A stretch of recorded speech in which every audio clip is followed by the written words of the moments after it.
Assalamualaikum warahmatullahi wabarakatuh. Halo teman-teman semuanya. Di video kali ini kita akan bahas tentang cara buat akun beasiswa pemerintah Turki atau sistem YTB. Teman-teman semuanya, sebelum lanjut, teman-teman perlu mengetikkan TBBS Turki Buslare di pencarian Google masing-masing di laptop maupun di komputer teman-teman. Ditulis TBBS Turki Buslare, terus diklik, lalu akan muncul lagi, klik lagi Turki Buslare, akan muncul tampilan seperti ini. Jika sudah seperti ini, berarti teman-teman tinggal langsung mengklik UY-All. UY-All ini artinya registrasi.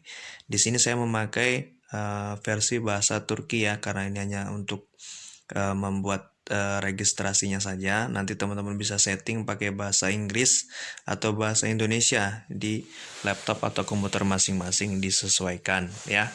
Kalau sudah diklik UY-All, maka akan menuju halaman selanjutnya untuk isian data informasi. Jika sudah seperti ini, akan kita isi ad-nya itu adalah nama depan, ikinci ad itu nama tengah, soyad itu nama belakang. Misalkan nama saya Dinil Abrar Sultani, ini isi ad-nya itu Dinil, ikinci ad-nya itu Abrar, soyadnya itu Sultani. Bagaimana kalau dua suku kata nama saya Dinil Abrar, maka diisi ad-nya Dinil, ikinci ad-nya dikosongkan, soyadnya Abrar. Kalau satu suku kata nama saya Dinil saja, ditulis ad-nya Dinil, ikinci ad-nya kosong, dan soyadnya Dinil lagi gitu. Lalu pilih jinsiat. Jinsiat ini kaden, di situ tertulis kaden itu artinya perempuan. Teman-teman tinggal pilih yang laki-laki ya. Erkek yang laki-laki tinggal dipilih. Lalu sebelahnya ada pilih tanggal, bulan, dan tahun lahir. Di situ saya pilih 2001. Lalu ada Oja, Syub itu artinya Oja Januari, Syub itu Februari, Mart to Mart, Nisan, Nis to Nisan artinya April. Teman-teman sesuaikan aja. Pilih bulannya, nanti baru pilih tanggalnya. Lalu sebelahnya lagi ada Uyruk Vatandasluk, itu artinya kebangsaan kita Indonesia. Kalau bahasa Turki Indonesia pakai E. Lalu di bawahnya ada e-posta, artinya email, alamat atau nama email kita yang jelas, yang aktif. Lalu ulangi e-posta tekrar, lalu sifre itu password teman-teman untuk login akun ya. Yang akan login akun bukan password yang email yang asli sebelumnya, bukan. Ini hanya untuk password akun, untuk masuk ke akun. Terus ulangi sifrenya. Lalu di bawah ada Gizli Soru. Gizli Soru itu pertanyaan singkat, pertanyaan cepat. Lalu ada sebelahnya Gizli Soru jawab. Misalkan Gizli Sorunya, apa makanan kesukaanmu? Bisa jawabnya nanti bakso, jawabnya bakso. Misalkan Gizli Sorunya, apa hewan kesayanganmu? Maka Gizli Soru jawabnya kesayangan misalkan tadi kucing gitu. Udah selesai, nanti klik band robot Dailim, atau saya bukan robot, atau I'm not robot, diklik, lalu klik only room. Sudah selesai only room, baru klik kaidet, maka nanti akan ada notifikasi email ya, masuk ya dari YTB. Nanti akan ada kiriman link yang cukup panjang, nanti teman-teman klik. Jika tidak ada di kotak masuk, cek di spam ya. Jika tidak ada keduanya, ditunggu saja. Nanti beberapa saat kemudian akan ada email masuk. Nanti teman-teman klik. Kalau sudah diklik berarti teman-teman sudah aktivasi untuk registrasi. Baru teman-teman tinggal masuk ke halaman awal tadi. Masukkan alamat email Anda dan password teman-teman, maka teman-teman akan menuju sistem yang dalamannya ya, sistem yang ke dalam untuk mengisi data-data teman-teman secara lengkap. Nah, teman-teman semuanya, jika sudah masuk tampilan seperti ini ya, coba lihat ada Ana Shifa sebelah kiri, itu artinya homepage, Kişisel Bilgiler, Aile Bilgisi, dan terus sampai bawah. Lihat ada tanda seru merah dan ada tanda seru kuning. Tanda seru merah itu wajib teman-teman isi dan lengkapi, barulah bisa teman-teman untuk mengapply beasiswa. Kalau belum, berarti kalau masih ada yang merah berarti belum bisa. Jadi utamakan yang merah itu, lalu lengkapi yang kuning tanda serunya. Baiklah teman-teman, di sini kita akan mulai dari Kişisel Bilgiler, arti informasi diri ya. identitas diri kita. Nanti di situ ada 3 isian, ada Kisisel Bilgiler. Di sini saya sudah isi beberapa sedikit ya. Data-datanya nanti coba kita uraikan. Terus ada hobi Bilgisi, lalu di bawah ada Ozel Yetenek Bilgisi, teman-teman ya. Kita next. Nanti teman-teman perlu sekali lagi memperhatikan hal ini sebab ini bisa diedit kapanpun ya teman-teman ya. Ini yang untuk tampilan Kisel Bilgiler, teman-teman. Di sini misalkan ada tipe nama tadi itu ada kelebihan nama atau kelebihan kekurangan nama, huruf nama gitu ya. Atnya bisa diperbaiki, kinjatnya tadi saya kosongkan, soyatnya nama belakang saya tulis di situ ya. Terus tadi jenis kelamin, kaden di sini saya ganti erkek, terus medeni durum itu artinya status sosial kita bekar, misalkan bekar itu lajang, nanti ada evli menikah gitu ya, merit ya, tinggal dipilih ya teman-teman ya. Terus nanti daum tarihi tempat tanggal lahir kita, terus fatandas urik itu kebangsaan kita, terus tempat kelahiran kita. Tempat kalian daum ulke itu tempat kita lahir di mana. Misalkan teman-teman ada lahir di luar negeri, tentu cantumkan di mana, apa negara apa. Kalau di Indonesia tulis Indonesia, terus daum seir tempat kelahiran kota kabupaten di mana. Lalu kimlik turu kita punya, misalkan nggak punya paspor nih, belum punya. Kita masukkan nomor induk KTP NIK kita, terus nomornya KTP atau paspor, terus tampilkan kimlik Belgesi kita, tampilkan. Sudah tampilkan, nanti akan merujuk ke komputer, laptop masing-masing, terlampirlah dia. Kalau nanti teman-teman punya kebangsaan yang 2 ya, yang menyaksikan video ini, punya kebangsaan lebih dari 1, ada bangsaan lain, teman-teman klik nanti tinggal diisi. Kalaupun nggak diisi nggak masalah, nggak usah dicentang ya. Nanti sebelah kiri itu ada gambar kamera, teman-teman semuanya. Nanti teman-teman klik, nanti akan muncul untuk melampirkan foto Anda gitu. Bisa disetting teman-teman ya, semuanya ya. Diklik nanti akan menuju melampirkan dan pilih lagi gambar teman-teman ya.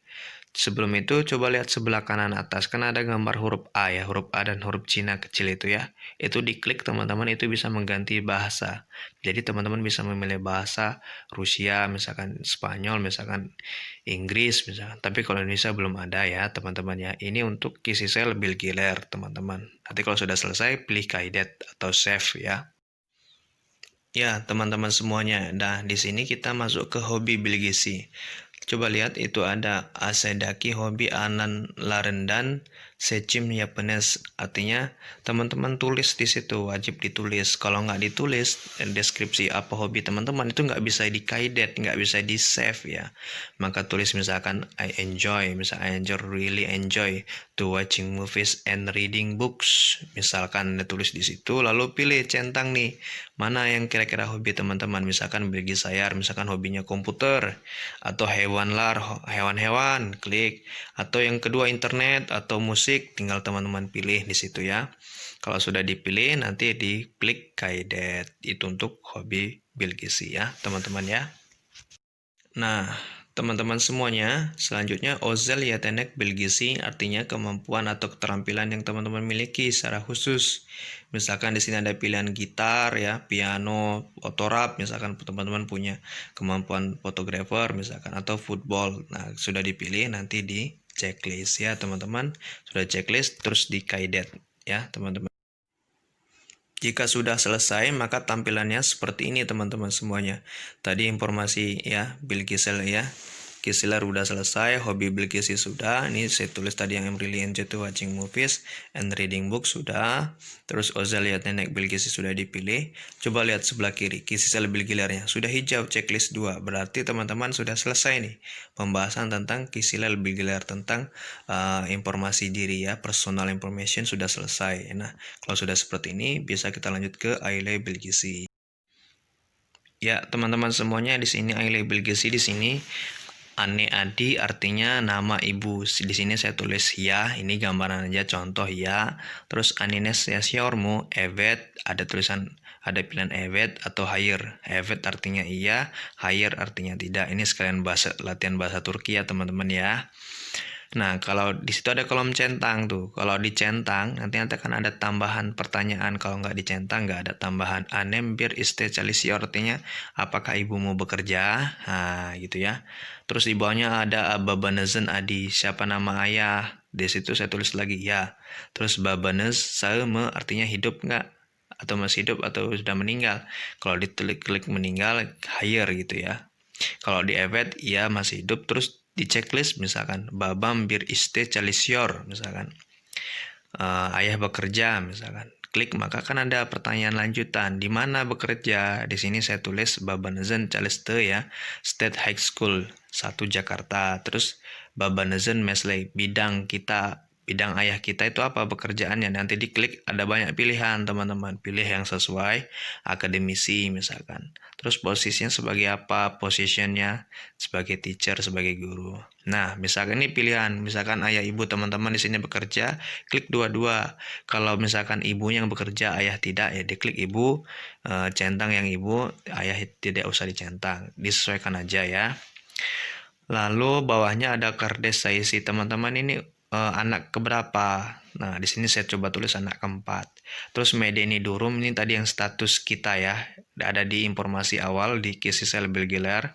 Teman-teman kalau nulis bekar nanti bekar, kalau mau diedit nanti dieditnya di Kisil Bilgiler bisa. Atau yang sudah menikah. Jadi bisa diedit ya. Intinya aplikasi bisa diedit.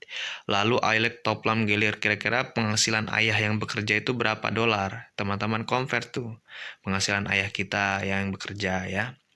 Misalkan di situ 0 sampai 50 dolar, 50 sampai 100 dolar.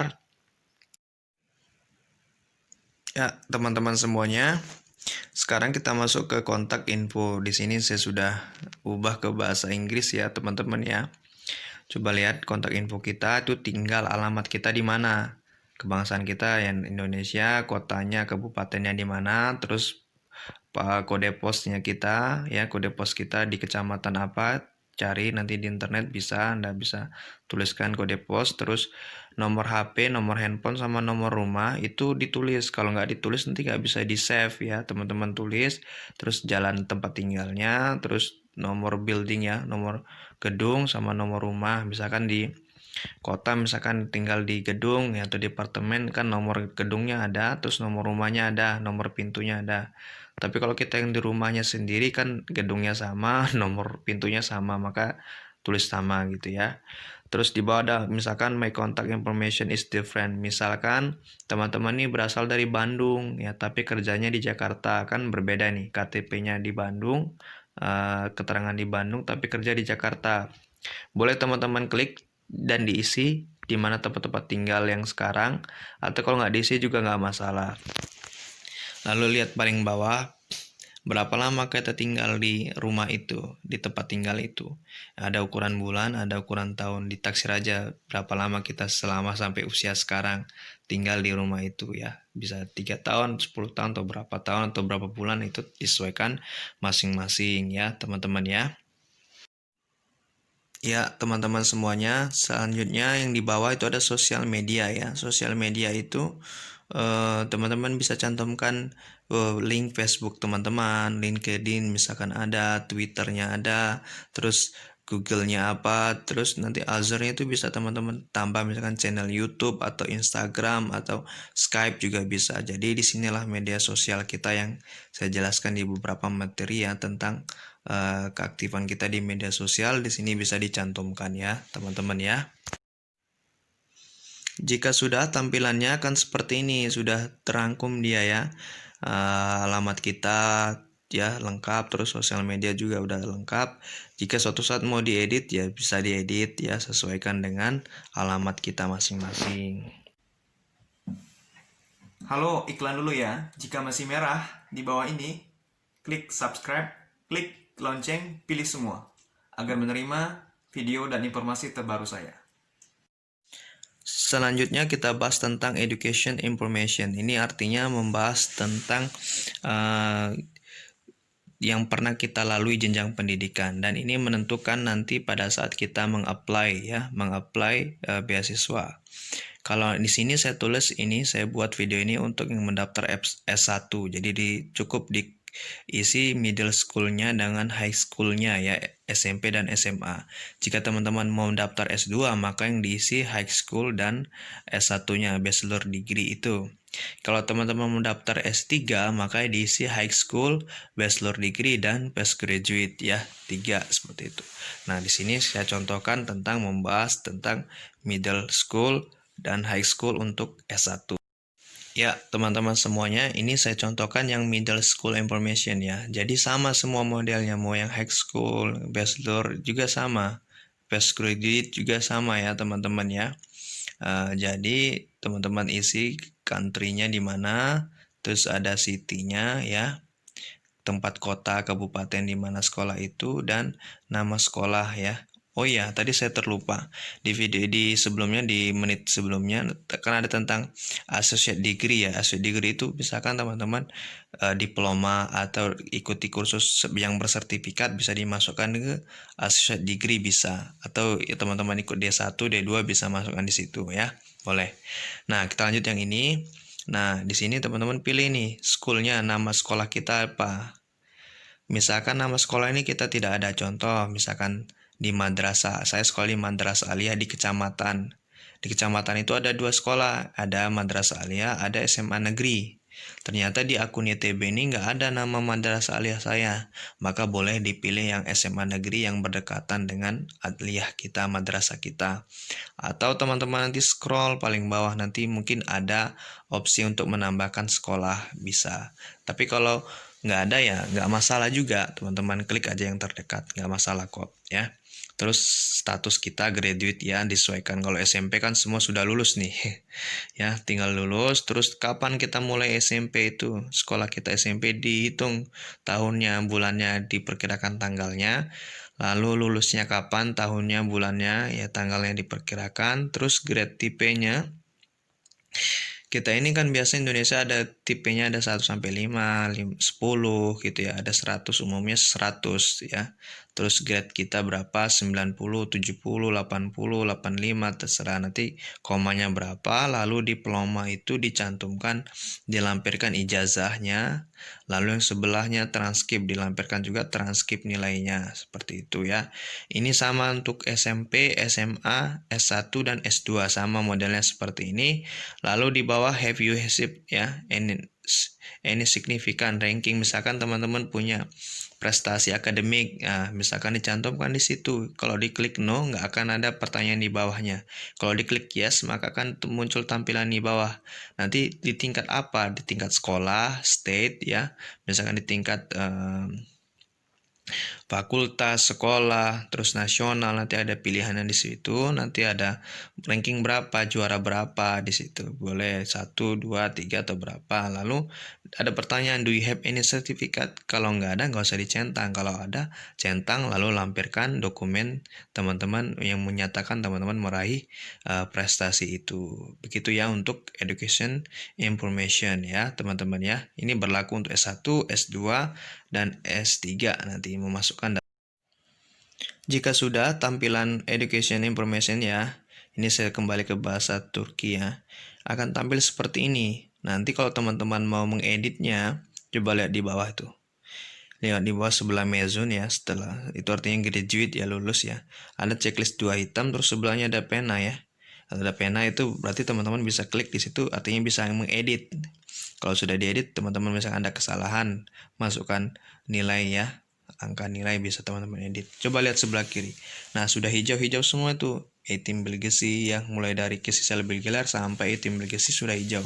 Berarti kita sudah berhasil mengisi educational information. Sudah selesai ya, teman-teman ya. Selanjutnya tentang language details ya. Ini coba lihat, kita ada native language, tentu bahasa Indonesia. Other language skill, nanti teman-teman tinggal dipilih. Ada kemampuan bahasa Inggris, bahasa Arab, bahasa Mandarin atau apa saja. Lalu di bawahnya ada Turkish language skill. Kalau teman-teman klik yes, nanti akan muncul pertanyaan selanjutnya. Di mana kursusnya, di mana sertifikatnya, nilainya berapa gitu loh. Itu ya kalau diklik yes. Nah, sekarang kita coba lihat yang other language skill. Ini kita untuk penambahan kemampuan bahasa kita di bahasa yang lain selain bahasa Indonesia ya, teman-teman.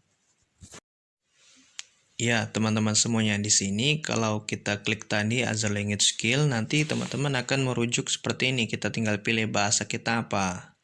Lalu level kita apa? Advance, beginner atau intermediate. Teman-teman sesuaikan dengan diri teman-teman ya, tinggal dipilih di situ. Nah, kalau teman-teman nanti diklik ya, diklik ada yang I have a certificate di situ. Kalau diklik I have a certificate, misalkan teman-teman klik di situ, nanti akan muncul pertanyaan. Akan ada pertanyaan di bawah nanti jenis ya, jenis kita, tipe ujian kita ada TOEFL, PBT, IBT, IELTS dan sebagainya.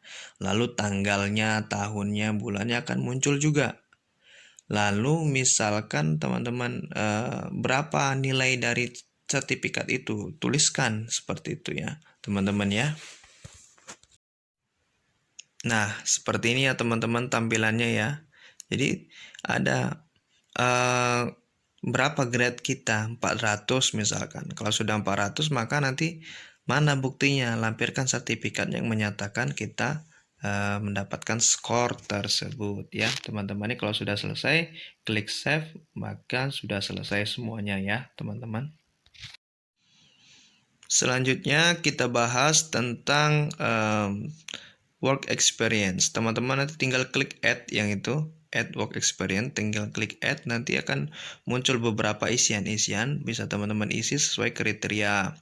Terus internship experience, teman-teman klik nanti akan muncul beberapa bagian, lalu klik CV, pilih CV, lampirkan, mana CV-nya nanti akan menuju ke komputer laptop masing-masing, nanti lampirkan semuanya teman-teman ya. Misalkan seperti ini internship experience. Misalkan kita pernah KKS, KKN atau magang ya bagi mahasiswa KKS, KKN, PPL ya atau SMA biasanya PKL ya. Kerja yang magang-magang seperti itu, nanti teman-teman bisa masukkan di sini, di mana di Indonesia atau di luar negeri ya. Terus institusi penyelenggaranya siapa gitu tuliskan. Terus berapa lama durasinya, hitungan bulan, misalkan 5 bulan, 6 bulan, 1 tahun berarti 24 bulan. Terus subjek kita, tulis kita sebagai apa, ngapain dan apa tugas kita di situ, itu dituliskan di internship experience. Jika sudah selesai, teman-teman klik save ya, seperti itu ya. Jika sudah selesai, tampilan work experience akan seperti ini ya teman-teman ya, sudah lengkap. Nanti tinggal work experience teman-teman bisa tambahkan, internship experience tinggal teman-teman tambahkan add, klik add, terus CV-nya dilampirkan, nanti baru udah hijau semua. Coba lihat sebelah kiri, work experience sudah hijau, checklist 2. Berarti sudah selesai wilayah bidang untuk work experience. Selanjutnya pembahasan tentang academic qualification, artinya di sini kolom ini kan tanda seru kuning dan ini tidak tidak diwajibkan, dan ini saya pribadi tidak mengisi ini karena saya tidak punya GRE, GMT dan SAT. Ini kan kemampuan akademik kualifikasi akademik kita. Kalau nggak masalah, kalau ada lampirkan, kalau nggak next aja ke social activities. Nah, teman-teman semuanya di social activities ini ada award, project, dan certificate ya. Nanti teman-teman tinggal pilih award, project, dan certificate scholarship. Kalau teman-teman dapat scholarship atau sertifikat atau sebagai pembicara peserta klik sertifikat, project misalkan teman-teman punya project, klik project, award misalkan dapat penghargaan, klik penghargaan. Nanti akan muncul berapa isian. Terus di bawah ada voluntary aktivitas relawan ya, teman-teman ya. Contohnya seperti ini, misalkan teman-teman memilih coba menjadi sertifikat ya, mengikuti seminar. Di sini seminar education madrasah ya. Kapan pelaksanaan seminar itu? Pilih tanggal, bulan dan tahun, siapa penyelenggaranya? Misalkan UIN atau UIJ misalkan ya, kampus misalkan gitu.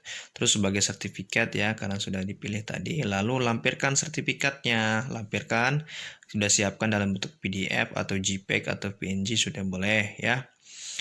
Lalu deskripsinya ngapain, kita mengapain mendengarkan partisipasi itu untuk apa, sebagai peserta atau sebagai narasumber, gimana apa yang kita dengar, tuliskan, jabarkan agak satu paragraf ya teman-teman ya, tuliskan kita sebagai apa dalam bahasa Inggris teman-teman.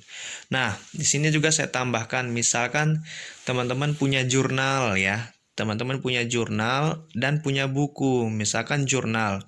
Nama jurnal teman-teman itu apa? Ya, judul jurnal teman-teman itu apa? Judul tulisannya. Tulis di nama, terus date-nya itu kapan terbitnya jurnal teman-teman. Tulis di situ. Siapa penerbit jurnalnya? Nama penerbitnya apa? Tulis di situ institusinya, institution. Terus sertifikat, tentu sertifikat karena jurnal ada sertifikatnya. Bagi penulis itu bisa teman-teman minta atau surat keterangan bisa. Terus dokumen, misalkan mau melampirkan secara utuh nih jurnalnya, karena kan nggak berat ya, nggak besar size jurnal itu karena beberapa lembar, jadi 15-20 lembar paling banyak, jadi sekitar nggak nyampe berapa besar MB-nya ya, megabyte-nya nggak sampai, bisa teman-teman lampirkan atau teman-teman bisa screenshot atau buat jadi PDF yang halaman abstraknya bisa. Begitu juga buku ya, buku teman-teman juga cantumkan judul bukunya apa, judul tulisannya apa, cantumkan di nama, terus kapan terbitnya buku itu, siapa institusinya, artinya penerbitnya siapa ya, tuliskan di situ. Lalu kita dapat sertifikat. Setiap book chapter ya, khusus book chapter dan buku penulis tunggal itu kita bisa minta dan biasanya dikasih sertifikat penulis. Maka teman-teman klik sertifikat, lalu dokumennya bisa teman-teman lampirkan sertifikatnya, sertifikat penulis buku atau sampul buku. Kalau sampul cover buku kan ada di balikannya, itu ada keterangan siapa penulis, penerbitnya, kapan terbit, tahun, di mana kotanya penerbitnya, itu di-scan, dijadikan PDF atau JPEG, terus teman-teman lampirkan di sini juga bisa. Lalu deskripsinya. Kalau jurnal tadi deskripsinya saya telah menulis jurnal ini dan ini dengan topik ini dan penelitian ini. Kalau buku saya telah menulis ini dan ini.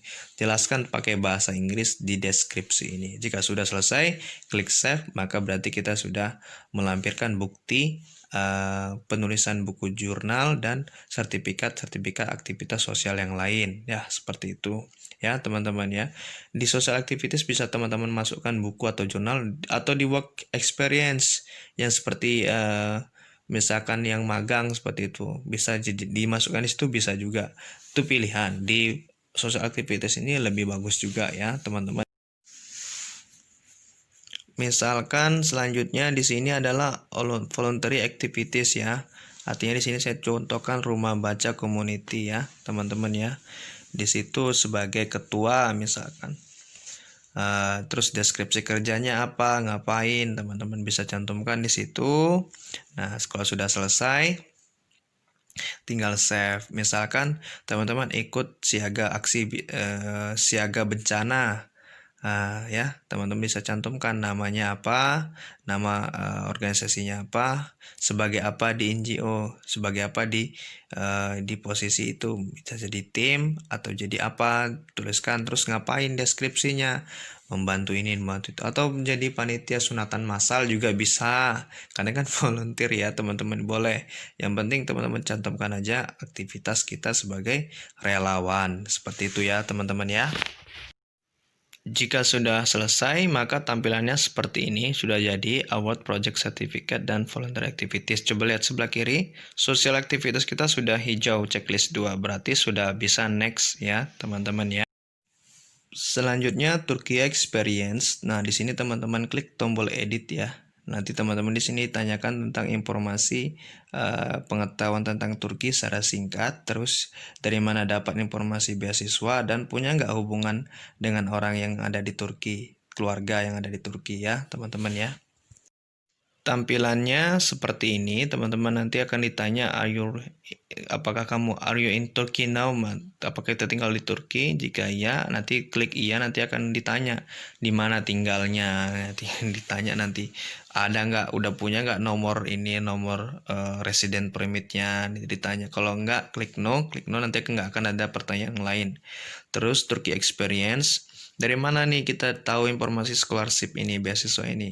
Nanti tinggal diklik, pilih, ada dari internet, media massa, dari website, atau teman. Ini saya coba pilih dari teman ya. Terus kita punya nggak hubungan dengan, do you have a relative ya, yang sudah mendapatkan beasiswa Turki? Jika Jika sudah, klik ya. Jika belum, klik no. Kalau dulu saya klik no karena saya nggak punya hubungan dan nggak tahu penerima beasiswa Turki, saya klik no.